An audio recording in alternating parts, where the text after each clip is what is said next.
What's up, guys and gals? My name is Splattercat. We are here at the Nerd Castle, where apparently the hotkey I use to turn on my recording software takes a screenshot. We're going to be playing Cosmonautica today, which is actually a spacefaring adventure. It's a very, very cool little game. If you've ever imagined what might happen if you took Merchants of Kaidan, which I know that's kind of a vague reference, and then you mixed it with The Sims, and then put it in space.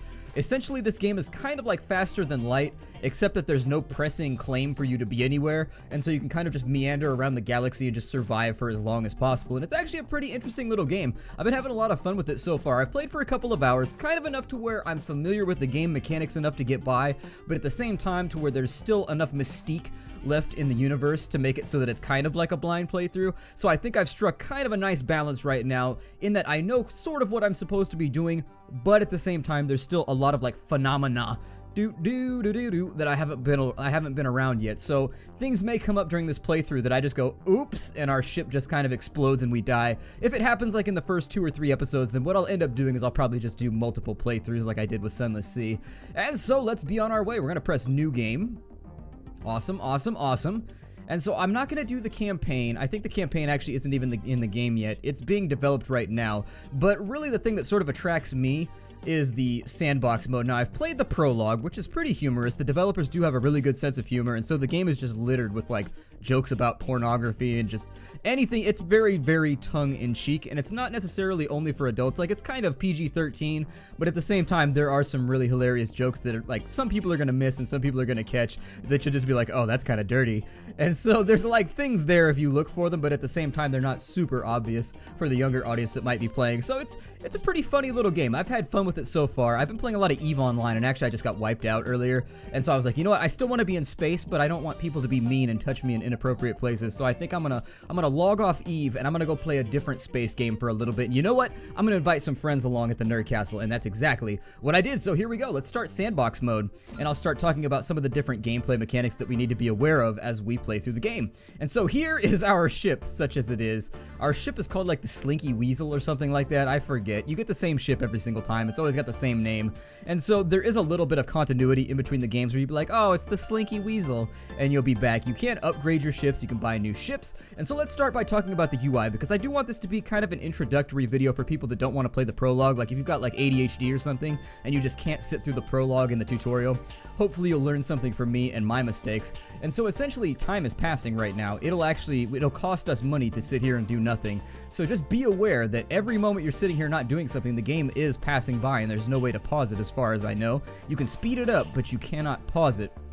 So that's Nils right there, I think is his name, or his name is Nil or Nils or something. He's a smart alecky parrot that gives you tips while you're playing the game. He's kind of your sidekick, I guess. We don't actually exist in the game world. We kind of just manage the ship, but we never actually fly on it. It's almost like we are some sort of spacefaring demigod that's just looking down on all of the people controlling our ship. Basically, it's sort of like we hire our crew, they fly our ship around, and then we sort of just spy on them in a voyeur-esque manner while they go to the bathroom and like sleep at night. It's not creepy, we do it out of loving and caring. It's not done out of creepiness. That's the thing that makes it okay, right? So the first thing we need to do is we need to outfit our ship with some parts. And so the game comes arranged with tons and tons of parts, and as you can see, as time goes by, it is going to cost you money to repair your ship. We already have to repair stuff, and it's going to cost us 18 credits. We'll get to that in a little bit. Actually, let's hire crew first. So in the early game, everybody has different skills. They've got their own little portrait over here that you can look at. The portraits are a little bit low res right now. I think it's just because the Photoshop hasn't been cleaned up, to be honest. I think somebody just ran around really, really fast with a trace tool like I do when I make my Twitch. I make my Twitch JPEGs, my little, I don't know, my Twitch emoticons. I just run around it with an outline tool real fast and cut it out. I'm almost positive that's what happens right here. We need a pilot. That's the first thing we need. And so with every character, you'll see that they have different things that kind of define them as a person. And so that one's a human, he's male, and his religion is Keroshin, which means that he worships the almighty space carrots or something like that. Yes, literally, he worships carrots. That is what Keroshin means. We have Brenda Lewis, who's a human female atheist. I think it also hurts their morale. Basically, the game is a morale simulator, just like you do in The Sims, where you've got to keep people happy, and you've got to keep them from, like, going crazy and murdering everybody in the neighborhood. It's the exact same thing here. You've got to keep people happy as you travel throughout space, making loads of money. And so, if they have too many things that they don't have in common, they start bickering and griping, and what in the hell is that? It's like a catigator. Dear God. I don't know what I would do if my cat's biting capabilities were worse. My cat plays really, really rough. Like, she gets down. She plays super rough. In fact, my hand is currently covered and cuts and scrapes and contusions from the cat being much too violent with me, although I play rough too. So we need a pilot. I'm going to recommend that you stick with a level 1 pirate. The reason being, a level 1 pilot. I'm turning my L's into an R. There's a joke in there somewhere, but I'm going to leave it alone. So what you want to do is you really want to hire somebody who's level 1, because the higher level they are, the more needs they're going to have as you play through the game. And so these needs lists right here, they'll get longer and longer, but the higher level they are, the more skills they'll have. So for example, at level 3, he might have piloting and shooting, or he might have piloting and cooking, or he might have piloting and cleaning. And once he gets to like level 6, he might have piloting, cleaning, and shooting. But the payoff for that is as you promote them and they get higher level, they get more and more needs. And so your ship is actually going to have facilities that can tend to those needs. So they might need pill vendors, they might need a gym. They have like all these random little things where they'll just kind of get butthurt and upset if you don't allow them to have the things that they want. And so I'm going to stick with a level 1 pilot. So the guy that I'm going to go with is going to be Stygian Fox. I don't know how to say it. Maybe it's like Stein Fox. I don't really know how to say his first name, but not going to worry about it. He's hired, and so he's going to jump on the ship. The second thing that we need, presumably, we want to keep our crew light right now. Even though we have a lot of money and we could totally outfit our ship like a badass, I'd like to take it a little bit slow in this playthrough, and I'd like to keep it at a point where we're not spending too much money just in case things kind of spiral out of control more rapidly than I can handle them. So I think I'll take a cleaning lady. And so we'll hire the cleaning lady. The cleaning's important because if you get like Duke all over the floor and there's just like random eye boogers stuck to the walls and things, what ends up happening is people get sick. And so my smiling baldy man, I prefer to keep his scalp shining and his teeth just glowing from being happy all the time, and that really requires that I hire like somebody to clean up. There are a lot of jobs. So for example, you see this guy right here, he's really, really high level. He costs a ton of money, but he's got really high-level skills for, like, everything. He's an amazing cook. He's fantastic at shooting people. My presumption is that after he shoots stuff, he more than likely throws it straight into the pot and just cooks it because he's that talented. So, you know what? We might be eating Soylent burgers very, very soon. There's repairing, there's hacking, there's piloting, but in the early game, I would say to take it a little bit slow and don't get any high-level people. Just start off slow, figure out what you need in order to keep everybody happy, and then upgrade from there. I'm going to hire a repairing lady, too, to kind of take the edge off of the fact that we need to repair our facility. So as you saw earlier when we were looking at the ship overview, these cells will all sort of degrade over time, as you can see from this repair list right here. And if we have a repair lady, we actually can save on cost there, because during her shift in the day, she'll run around with like a screwdriver and a hammer. Basically, she just hits things and they start working. We like to run things like the Millennium Falcon around here. As things stop working, we just punch them repeatedly until they start working again. And once that's all taken care of, then we're good to go. So we need to buy some rooms. That's the next thing we need to do. And for our rooms, we need a couple basic things in order to keep low-level people happy. First and foremost, we need the Insta-Yay snack box. Hot, cold, synthetical, or alive. Enjoy compact calorie bombs to keep your cheeks and stomach busy. I'm not sure which set of cheeks they're talking about. I'm going to assume that it's going to be a little bit ambiguous there, because anything that's called a calorie bomb, I would have a sneaking suspicion would go straight through you and give you rosy lower cheeks. But anyways, I'm going to buy one of those so that people have a place to get food. We'll apply that. I'm also going to buy a larger cabin, and so we have a Cozy Do's cabin for 4. And so we have 3 crew members right now. We may have 4 in the future, but we've got plenty of money, so I think we'll probably just kind of... There we go. That's going to take up 3 of the cells. If you run out of cells, you can destroy these little rooms and you can replace them with other ones. However, you will have to buy a bigger ship at some point just to like hold the facilities of leveled up characters. So your ship sort of has to upgrade and change along with your crew getting larger and larger. You can have 8 crew members total.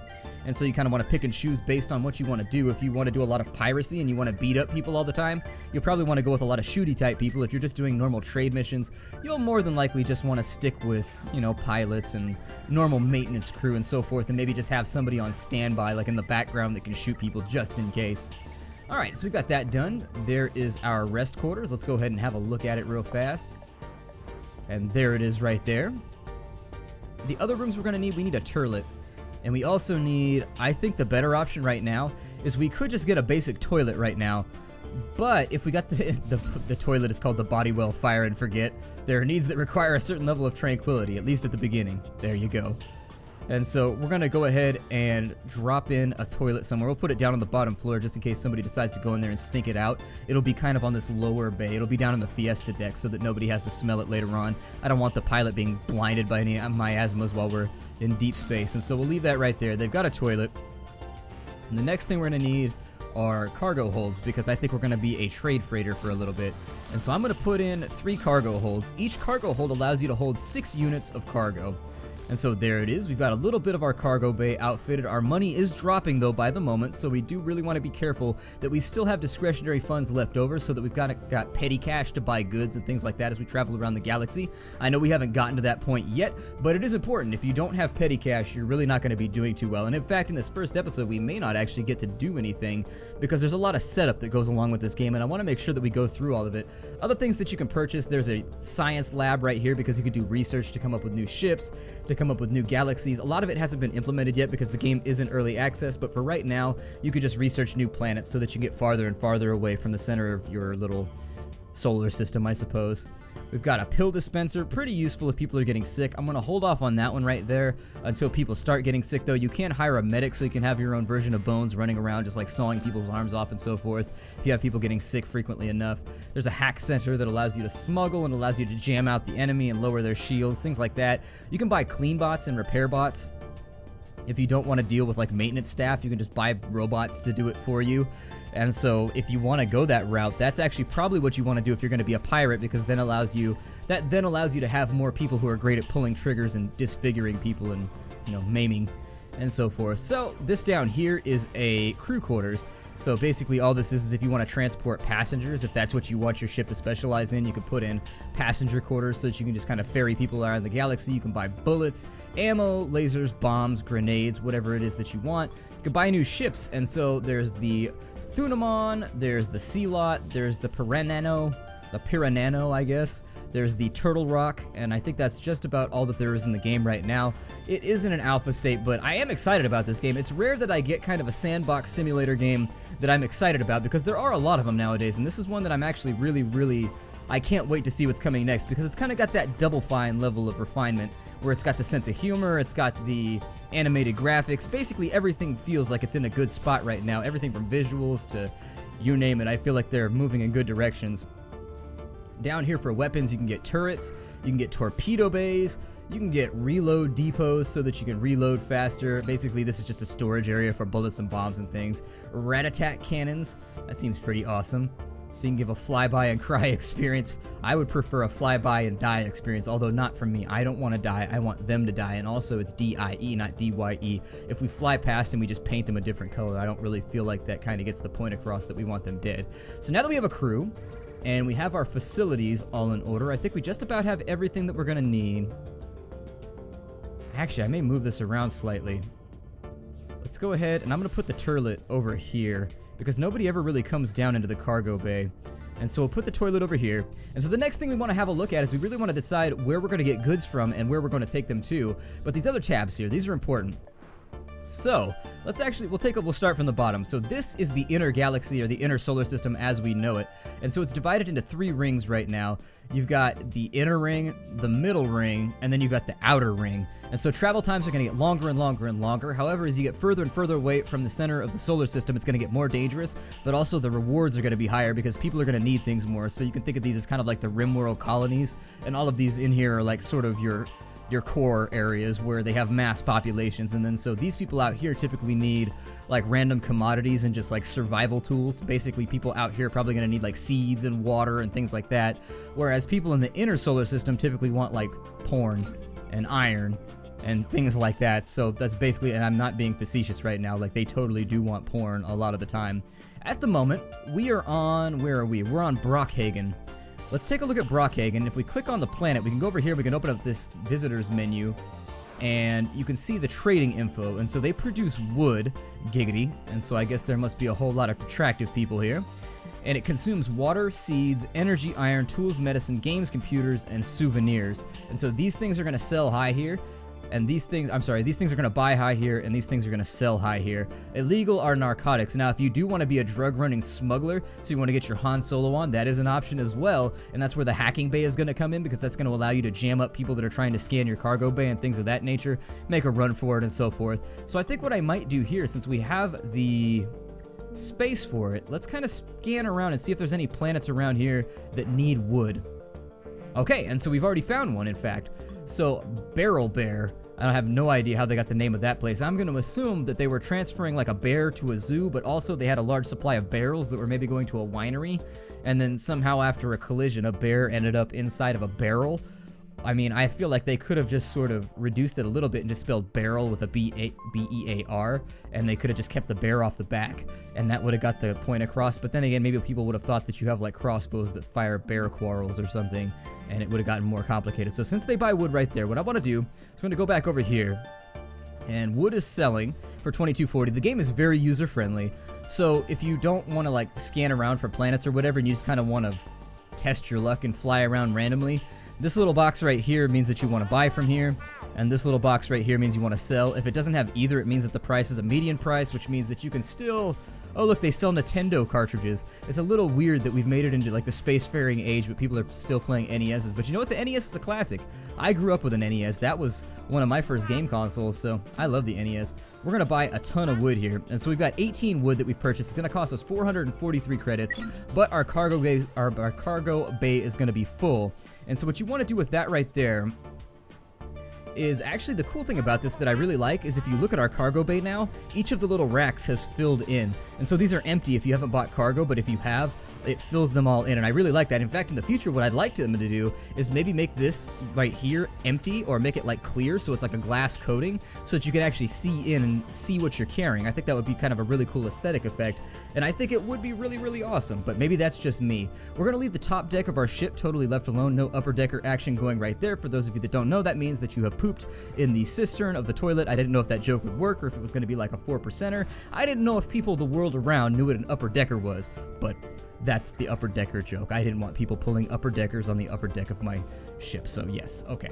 Now then, what we want to do is let's actually jump back over to here, and we're going to make a jump back to Barrel Bear. Now, when you click on it, what you will notice is that we have to jump in between the rings. Let me actually show you one of the interesting things. You have to actually work inside the orbit of the planets, and so if you look, my ship will actually fly backwards where it will shift rings, and then it will just wait right here for the planet to come around in orbit until we catch it, which I think is sort of an interesting thing that kind of denotes the fact that everything is rotating, and you just sort of have to deal with that. What the hell is Zekbite? What does that mean? Don't forget your leather whip when doing business on our planet, but also carrots may help. A centaur from Zek... Okay, so I guess they're like sadomasochist centaurs? I'm not really sure. I'm not gonna ponder it for too much. Let's just go to Barrel Bear. It's gonna take us 2 days to get there, and so off we go.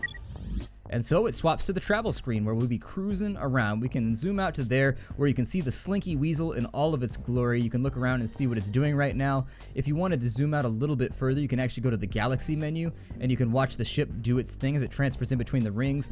But I think for now what we'll do is we'll actually sort of observe the crew, and we'll talk about some of the things you can do with your crew while you're out and about. So as you can see, they're going about their business, and you may notice that down on the bottom there are these little pips right here that denote the different things that they'll be doing throughout the day. And so basically what that means is every day is divided into 4 phases: morning, noon, afternoon, and evening. And after you get to phase 4, it resets back to phase 1. Now in each phase, so for example, the activity that he has scheduled right here would happen in phase 1, phase 2, phase 3, and phase 4. And so you've got to balance everybody's shifts so that they have time off, but they also spend enough time doing their job to where they don't end up like grumpy and losing morale. So for example, right now, you'll see that the pilot is just, or I'm sorry, the pilot. Why do I keep calling him the pirate? You will see that the pilot, oh good, they're dropping a Duke, and she's doing it with 2 spectators. It was actually sort of like a crowd gathering thing. They're so bored on here that they're actually just kind of pooping and turning it into a spectator sport. You'll see here she's doing her job. She's running around repairing things, making things work better. As the areas on your ship degrade, the lights will start to flicker, things will start to spark, eventually they'll catch on fire, and so there are a lot of just sort of visual warnings you'll get that things need to be repaired. If you wanted to take a look, what we can do is we can go to Node right here, which is our main menu. And what we can do is we can actually take a look at each person where you can hire, fire, promote from the inside. If you want to schedule their tasks, as I was just talking about, you can go to the tasks bar right here, and you can actually drag and drop the things you want them to do into each little segment. And so, for example, it might be a good idea later on to have 2 pilots to speed you along, and you could have them on alternating shifts, for example, so that you're making the best time possible. The other thing you might consider doing is if you have a big ship that requires a lot of maintenance, you might have to have 2 people who are running repair duty and also 2 people that are running cleaning duty. It's just kind of one of those things where you have to set up your schedules and you have to be a good manager, making sure that everybody's doing what they're supposed to be doing. If we go back to the ship right now, you'll see that they all jump into their beds and they are sleeping in their leisure time. It is important. If you look over here on the right on the morale meter, this is just like it is in The Sims. You want this so their health will be fine. If it's got a circle above it, it means that it's floating right now. It's just totally fine. It's not going up, but it's not going down either. It's staying positive. They're playing a game of battleships right here, right now, which is a pretty fun game. Geologists really enjoy battleships. And so I'll explain that in a moment. Fatigue, this has an arrow going up, which means their fatigue is increasing, their hunger is increasing, and also their toilet needs are increasing. But when they need to take care of these things, they'll do it during their leisure time. So you don't really have to worry about it too much so long as you've sort of made scheduled time and also you have the facilities for it. Hopefully we'll turn a decent profit right here. I think we bought for 400, so if we can sell for... Oh, I don't know. I mean, I think we could reasonably get away with probably selling for 900 to 1,000 if we can make it back over here, which will more than pay our wages for the trip. I think they only get paid like 14 credits a day a piece, so like 52 credits a day. It's taking us 2 days to get over here, and so that means it'll take 300 for the trip, but we'll make like 1,000. You can also take on quests, which we'll talk about shortly when we get to the next port. But let's go ahead and we'll jump to the spacefaring view. And what we'll do is you'll see that we actually haven't made it that far. Let's speed the game up a little bit so that we can actually make it back to port. Now, I'm not really sure what these green dots are. I didn't get far enough in the tutorial. I don't know. My ADD took over and I was like, I just need to play this game right now, and I need to do it with spectators. I need people to critique me and make me better, but the game's not out yet, so I'm not even sure if that's going to happen. But anywho, Barrel Bear, we have arrived, and so let's go walk the mean streets of Barrel Bear, and you will see here, we are about to make a tidy profit. And so we made $856. We basically doubled our money right there, and so that works out great. We'll sell that off right there. Steve is apparently stoked because he's clapping for us. Apparently he needed wood like right this second. And so Steve has some impressive teeth. I'm gonna be honest, if I had to share a cafeteria with Steve, I would not reach for the last apple. I would just allow him to have it. Now, other things that we can buy here that look reasonably cheap. Let's actually take a look at the list.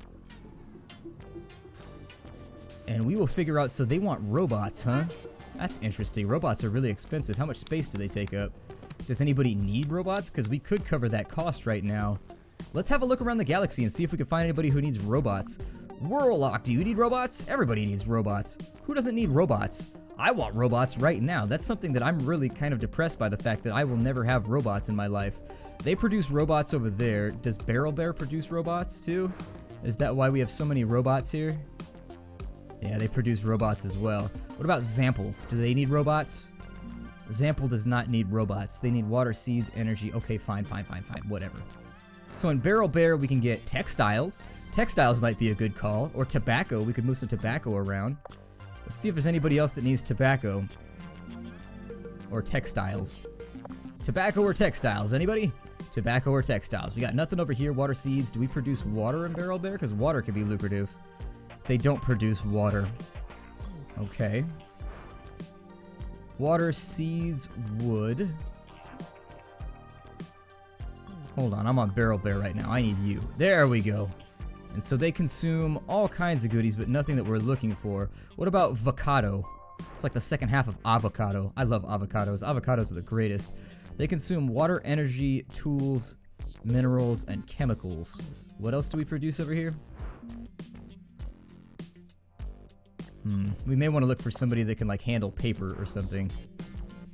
They produce erotic magazines, which leads me to believe that they probably need paper. Oh, but they produce their own paper. Never mind. Might be in a little bit of trouble here. Barrel Bear. I think Brockhagen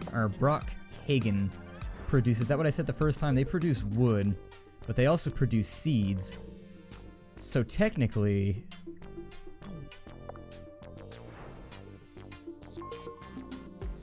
we're kind of in a hard spot right now. We need to find a place where we can sell some of this stuff. Let me zoom back out real fast. I think we just about... Did we hit Ralph's dick? Let's see here. Produces... They need wood, actually. So we could go back to... We could technically go back to Brockhagen, grab some more wood if they still had any remaining. I didn't take a head count on how much they had left, though, after we bought it out, because they do maintain a positive supply here. And so, I'm sorry, it's a constant supply. And so you've got to be careful when you buy them out like that, because if you swing back through here, you may get yourself into trouble. Well, if they consume water... Let's actually take a quest then, because we don't really have anywhere... We don't really have anywhere that we can move these things around, and so we've got safety at work. My coworkers on Zample suffer from sickness due to noxious fumes. We need to upgrade our machines, otherwise my bosses will be facing legal consequences. You could either supply us with purer iron or better tools. You could either supply us with iron or tools. Hurry up and get us as much as you can in 10 days. So iron or tools. Do they have iron or tools here? They have iron, but it's expensive. Let's see if we can grab that and still make it back in a round trip. Where do they want me to drop that off? They want me to drop it off in Zample. Okay, so Zample they needed. Zample's way over there. It's going to take us 5 days to get to Zample, and there's already only 10 days left. So really that was only going to work out for us if we can get it right now. They only produce wood. What about Warlock? What do they produce? Energy, waste, paper? No, iron or tools are what I'm looking for. Yikes. Okay, so that quest isn't going to be manageable. We'll go back, and Incapable Helmsman, a cruiser on its maiden voyage stranded in an asteroid field on its way to Zekbite. Apparently, a passenger took over when the pilot fainted, overriding the activated autopilot. We managed to stabilize the cruiser. Now we need an expert to bring back the passengers to Zekbite for further interrogations. Okay, these are all passenger missions, so actually I think our best plan might be, I mean, it's really kind of...